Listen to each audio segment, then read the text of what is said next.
Join us on Patreon and become part of our journey to uncover history's untold stories. Your support helps us create in-depth content, bring hidden narratives to life, and keep history alive for everyone. The 4th century was a turbulent age for the Roman Empire, and an even more restless time for the Christian faith. The movement that had once been outlawed and persecuted, with its followers thrown into arenas or burned as traitors to Rome, suddenly found itself at the center of imperial power.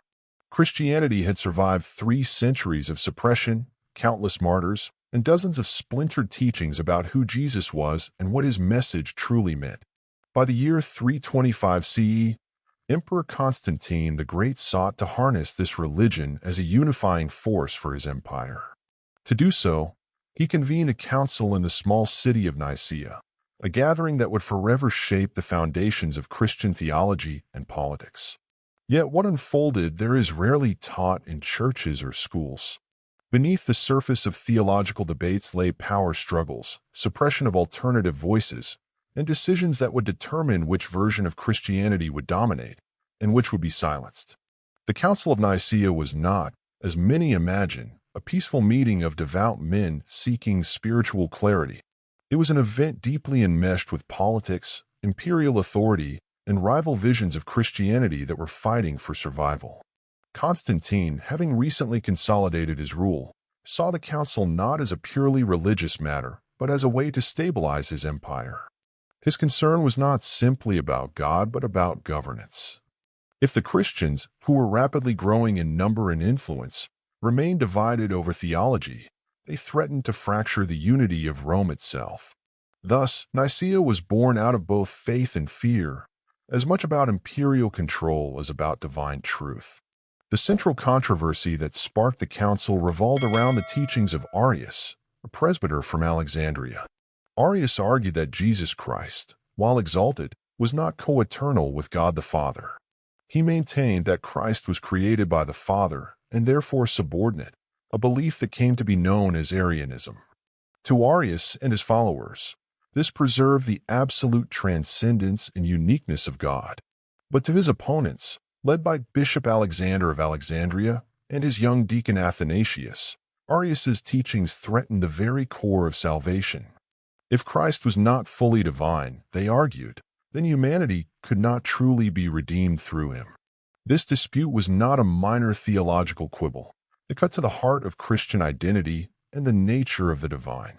When the bishops gathered in Nicaea, more than 200 by most accounts, the council became a stage where competing visions of Christianity clashed. Some supported Arius's view.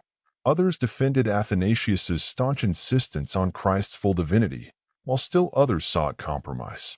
What is often left untold, however, is the level of hostility and drama that unfolded. Ancient sources describe heated arguments, shouting matches, and even physical altercations among the bishops. The image of calm deliberation is far from reality. At stake was not just theology but the fate of communities, as whichever side lost would risk condemnation, exile, or worse. Constantine himself presided over the council, though he was no theologian. His role was symbolic but also decisive. He wanted unity above all else and pressured the bishops to find agreement. Eventually, the majority of bishops sided against Arius and endorsed the creed that declared Jesus Christ to be of the same substance as the Father, a phrase captured in the Greek word homoousios. This became the foundation of the Nicene Creed, still recited in churches around the world. Yet this language was not drawn directly from Scripture. It was a philosophical term, controversial even among some of its supporters, chosen largely because it crushed Arianism by asserting Christ's eternal divinity. What many are not taught is that this creed was not purely the result of divine inspiration or biblical clarity. It was a political decision, shaped by Constantine's demand for consensus and enforced by imperial authority. What followed revealed just how much the council was about power. Arius and his followers were exiled, their writings burned, their teachings denounced as heresy. Constantine issued edicts commanding obedience to the council's decision. But beneath the surface, the struggle did not end. Arianism remained popular in many regions, particularly among the Goths and other barbarian tribes.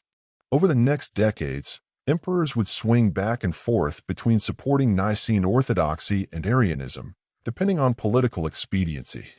The supposed unity of Nicaea was fragile, contested, and repeatedly overturned, showing that what had been declared as divine truth was deeply entangled with the shifting currents of imperial politics. One of the secrets rarely emphasized in traditional accounts is the Council's treatment of Scripture.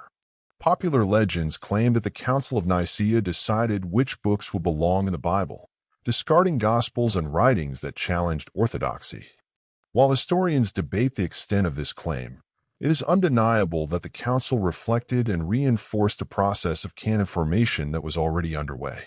By the early 4th century, many Christian communities used different collections of sacred writings. The Gospels of Matthew, Mark, Luke, and John were widely accepted, but other texts like the Gospel of Thomas, the Gospel of Mary, or the Shepherd of Hermas were still circulating. While Nicaea did not formally close the canon, its emphasis on orthodoxy meant that only texts aligned with the Nicene understanding of Christ would survive. Alternative voices, particularly those from Gnostic or heterodox traditions, were increasingly suppressed, their manuscripts destroyed or hidden away. The Council did not merely settle theology, it narrowed the boundaries of acceptable Christianity and silenced dissenting traditions. Another hidden layer of the Council was the question of imperial interference in religion. Constantine had only recently converted to Christianity, and his own understanding of the faith was shaped more by politics than by doctrine. He still held the title of Pontifex Maximus, the chief priest of Rome's traditional religion, and his baptism would not occur until shortly before his death. Yet he inserted himself into the center of Christian theology, a move that unsettled many. For the first time, the Church and Empire became intertwined in ways that would define Europe for centuries. The precedent was set. Emperors would dictate councils, enforce creeds, and use Christianity as an arm of state power. This merger of throne and altar was one of Nicaea's most enduring legacies, though it came at the cost of spiritual independence. The Council also made decisions beyond theology. Rules were established regarding the date of Easter, clerical discipline, and church administration. These practical measures remind us that Nicaea was not solely about Christ's divinity, but also about organizing a rapidly expanding institution. Christianity was transforming from a persecuted movement into an imperial church, and such transformations required structure, hierarchy, and uniformity. Bishops gained new authority, and the seeds of centralized ecclesiastical power were planted. What is rarely taught is how much this marked a departure from the earlier, more diverse, and decentralized Christian communities that had thrived across the Mediterranean. Nicaea was not only a theological turning point, but also an institutional revolution. Yet even after the Council, the empire did not enjoy the unity Constantine desired.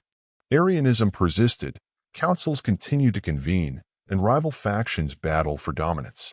Athanasius himself was exiled multiple times, proving that orthodoxy was still unstable. Only through centuries of struggle, manipulation, and enforcement did Nicene Christianity eventually become the dominant tradition. The victory of Nicaea was not immediate, but the result of ongoing imperial backing, suppression of alternatives, and the gradual erasure of competing Christianities.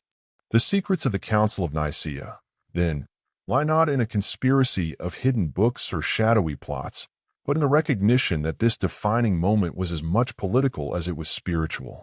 It shows us that Christianity's core doctrines did not emerge in a vacuum of prayer and scripture alone, but were forged in the fires of imperial ambition, philosophical debate, and bitter conflict.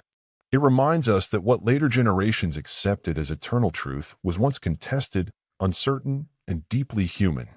To understand Nicaea is to understand that the history of Christianity is not only a story of faith, but also of power, exclusion, and survival. The legacy of the Council continues to shape the world today. The Nicene Creed remains a central confession for millions of Christians, yet behind its words lies a story of struggle and suppression. The decision to declare Jesus of the same substance as the Father was not the inevitable outcome of Scripture, but a choice made in a particular moment of history, backed by an emperor's authority. The Council reminds us that history is never neutral, that the truths we inherit were once battles fought and often won by those with the power to define them. To peel back the layers of Nicaea is to glimpse a Christianity more diverse, contested, and dynamic than what later orthodoxy admits. It is to recognize the forgotten voices silenced in the name of unity, the hidden texts lost to the fires of suppression, and the complex interplay between faith and empire that shaped the path of history. These are the secrets of the Council of Nicaea they don't teach, secrets that reveal not only the origins of Christian orthodoxy, but also the enduring truth that religion and politics have always been intertwined.